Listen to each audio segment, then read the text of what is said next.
गांव हमेशा से ही रहस्यों से भरे होते हैं। घने जंगल, सुनसान रास्ते और पुराने मकान जो समय के साथ खंडहर बन जाते हैं। लेकिन कुछ घर ऐसे होते हैं जिनकी चुप्पी भी चीखती है। ये कहानी है एक ऐसे ही घर की और एक लड़की की जिसने कभी सोचा भी नहीं था कि उसकी जिंदगी एक डरावने सच से टकराने वाली है। रीमा शहर से अपने गांव लौटी थी। उसका पुराना पुश्तैनी घर कई सालों से बंद पड़ा था। माँ बाप का देहांत हो चुका था और भाई बहन शहर में जा बसे थे। गांव के लोग कहते थे कि उस घर में आधी रात को अजीब दस्तकें सुनाई देती हैं, पर रीमा इन बातों पर विश्वास नहीं करती थी। घर में कदम रखते ही उसे सीलन और बासी हवा की गंध आई। लकड़ी की पुरानी खिड़कियां चरमराई, जैसे बरसों से किसी का इंतजार कर रही हों। रीमा ने सोचा, कुछ दिनों में सब ठीक कर दूंगी। पहली ही रात जब घड़ी ने 12 बजाए तो दरवाजे पर थक थक की हल्की आवाज गूंजी। रीमा चौंक गई। उसने दरवाजा खोला। बाहर कोई नहीं था। सोचा कि हवा रही होगी, लेकिन अगली रात आवाज और तेज हुई। इस बार उसने साफ सुना 3 दस्तकें और फिर सन्नाटा। गांव की औरतें अगले दिन बोली, उस घर से दूर रहो बेटी, वहां किसी की आत्मा भटकती है। रीमा हंसकर टाल गई, लेकिन मन ही मन डर की एक परछाई उसके साथ चिपक गई थी।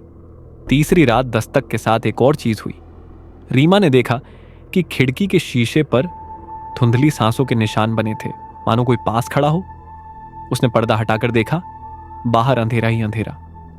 वह कमरे में लौटी, तभी दीवार पर अपनी परछाई के साथ एक और परछाई देखी।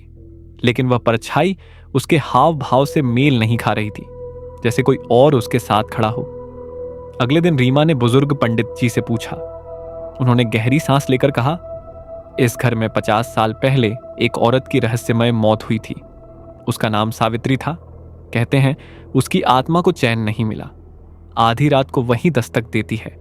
रीमा कांप उठी, लेकिन उसने ठान लिया कि अब वह सच जाने बिना घर नहीं छोड़ेगी। उस रात जब दस्तक हुई, रीमा ने दरवाजा नहीं खोला। उसने जोर से कहा, कौन है, क्यों आती हो?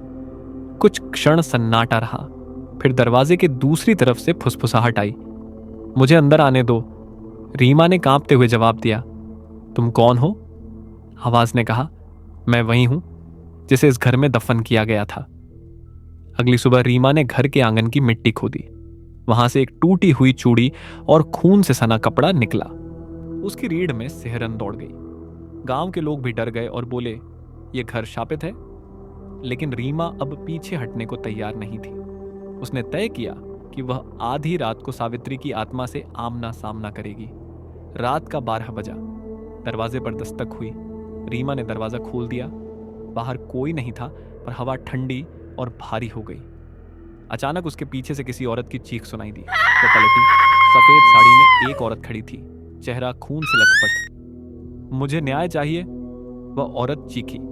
रीमा समझ गई कि यह आत्मा बदला चाहती है। उसने साहस जुटाकर पूछा, तुम्हारे साथ क्या हुआ था? औरत ने बताया कि उसकी हत्या इसी घर में हुई थी और हत्यारों ने उसे आंगन में दफन कर दिया। उसकी आत्मा न्याय की तलाश में भटक रही है। रीमा ने गांव वालों को सब सच बताया। पंडित जी ने पूजा करवाई और सावित्री की अस्थियों को विधिपूर्वक गंगा में प्रवाहित किया। उस रात दस्तक पहली बार नहीं हुई। रीमा को लगा कि सब खत्म हो गया, लेकिन जब वह सोने लगी, अचानक खिड़की पर किसी ने धीरे से दस्तक दी। इस बार फुसफुसाहट और भी ठंडी थी। धन्यवाद, अब मेरी जगह तुम्हारी है। अगली सुबह गांव वाले देख रहे थे कि रीमा घर के आंगन में अकेली खड़ी है। उसके चेहरे पर एक अजीब सी मुस्कान थी और उसी रात से फिर वहीं दस्तक शुरू हो गई, लेकिन अब आत्मा रीमा की थी।